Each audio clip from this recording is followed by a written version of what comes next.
Depuis ce matin, plusieurs responsables militaires, notamment le chef d'état-major des forces armées, mais aussi le commandant en chef de l'armée régulière iranienne, ont multiplié les déclarations en affirmant que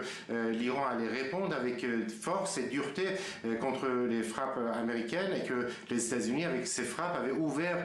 donc les mains de l'Iran pour permettre donc des représailles. Alors, quelles vont être ces représailles? On ne le sait pas, mais le Parlement iranien a donné son feu vert à la fermeture du détroit d'Ormuz, mais une telle fermeture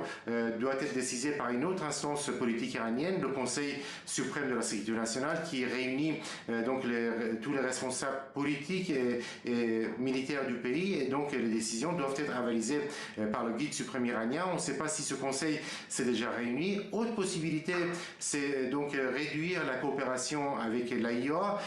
mais aussi par exemple mener des frappes contre les intérêts américains dans la région, peut-être pas les bases américaines dans le Golfe Persique, parce que ça pourrait, à ce moment-là, cela pourrait remettre en cause les relations entre l'Iran et les pays et les monarchies du Golfe Persique, mais plutôt par exemple du côté des bases américaines en Irak,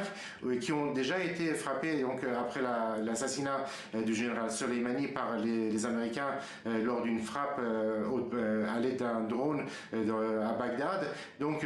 une base avait été frappée à l'époque, et donc les Iraniens pourraient choisir donc de refaire la même chose, c'est-à-dire s'en prendre à une base américaine dans la région. Mais pour l'instant, il n'y a aucune décision dans ce sens qui a été prise par les autorités iraniennes.